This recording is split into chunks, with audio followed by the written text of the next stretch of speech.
Assalamualaikum warahmatullahi wabarakatuh. Ketemu lagi bersama saya. Hari ini kita akan belajar tema 1, subtema 1, pembelajaran 4, 5, dan pembelajaran 6. Masihkah kalian ingat pembelajaran apa yang sudah kita lakukan kemarin? Mari kita review membaca sejenak paragraf berikut ini.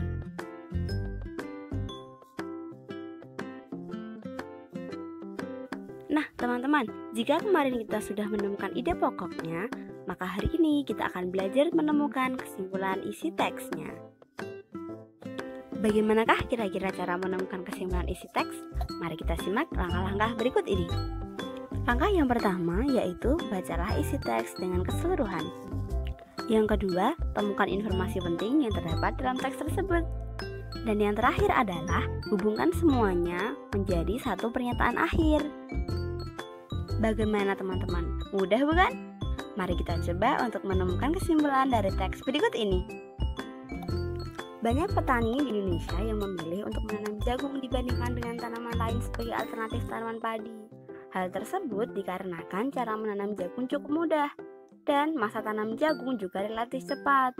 Tanaman jagung dapat dipanen 3 hingga 4 kali dalam setahun. Tidak heran jika banyak petani memilih untuk menanam jagung saat pergantian musim tanam padi.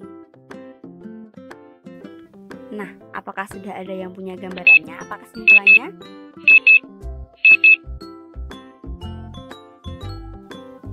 Ya, kesimpulannya adalah tanaman jagung dijadikan sebagai alternatif tanaman padi karena waktu yang diperlukan lebih cepat dan cara menanamnya yang cukup mudah.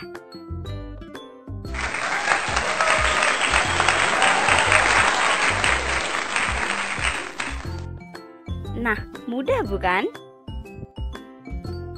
Di lain kesempatan, saya akan memberikan kalian pembelajaran untuk menentukan kesimpulan dari satu teks. Nah, berbicara tentang tanaman jagung, tahukah kalian jika tanaman jagung dijadikan sebagai makanan pokok untuk bangsa Indonesia loh? Selain nasi, singkong, dan sagu tentunya.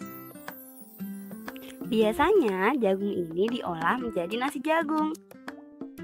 Kebiasaan masyarakat Indonesia dari sejak menanam jagung sampai dengan memanen jagung selalu dilakukan secara bekerja sama. Hal tersebut sesuai dengan Pancasila sila ketiga yang bunyinya Persatuan Indonesia. Nilai-nilai yang terkandung di dalamnya adalah yang pertama, bekerja sama demi kepentingan bangsa. Kedua, rela berkorban demi kepentingan bangsa. Yang ketiga, mengembangkan rasa bangga dan rasa cinta tanah air. Yang keempat, mengembangkan persatuan Indonesia atas dasar Bhinneka Tunggal Ika. Dan ternyata jagung ini tidak hanya ada di Indonesia loh. Di ASEAN, selain Indonesia, ada Filipina, Vietnam, Thailand, Myanmar, Laos, dan Kamboja yang menghasilkan jagung. Hal ini disebabkan karena kondisi geografis negara-negara tersebut hampir sama. Berikut uraiannya untuk kalian.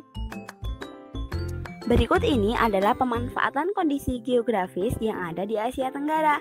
Yang pertama adalah Indonesia. Dataran rendah yang sangat luas dimanfaatkan untuk pertanian, perkebunan, perairan, dan juga pertambangan. Selanjutnya adalah Malaysia. Kondisi geografis Malaysia adalah hutan yang luas, ada juga kilang minyak. Selanjutnya adalah Singapura. Kondisi geografisnya menyebabkan dia tidak memiliki sumber daya alam yang melimpah. Pertanian di sana dilakukan secara hidroponik. Dan beberapa wilayahnya dimanfaatkan sebagai lahan peternakan unggas. Thailand. Di sini banyak dilakukan kegiatan pertanian, hingga ia dijuluki sebagai lumbung padi utama di ASEAN. Selain itu, ada pula hasil pertambangan seperti timah, timbel, seng, dan mangan. Filipina, masyarakatnya memanfaatkan dataran rendah sebagai lahan pertanian dan perkebunan. Hasil pertaniannya antara lain jagung, padi, ketela pohon, tebu, dan tembakau. Laos.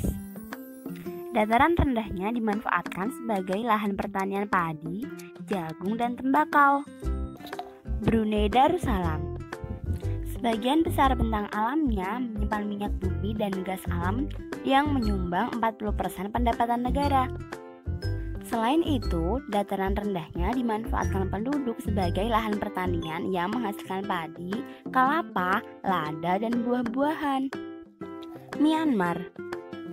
Wilayah Myanmar menghasilkan sumber daya alam yang beragam, seperti tembakau, teh, dan sayuran.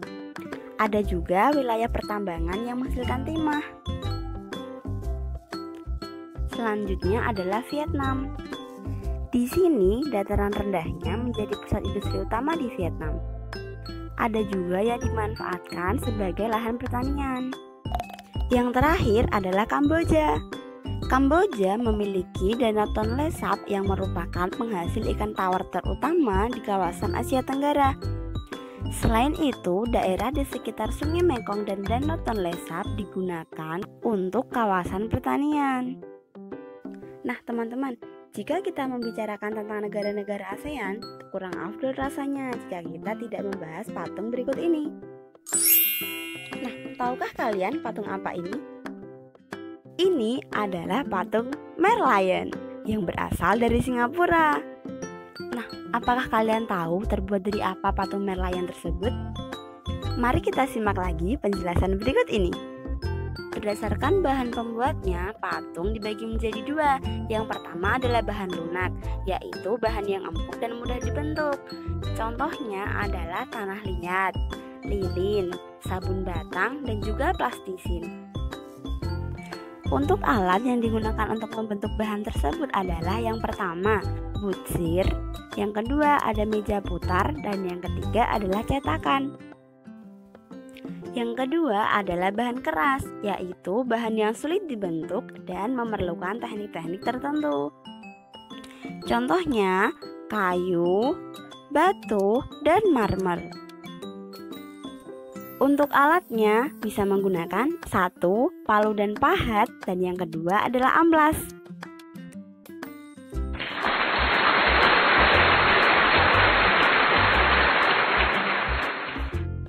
Sekian pembelajaran dari saya. Terima kasih. Sampai ketemu di subtema 2. Wassalamualaikum warahmatullahi wabarakatuh.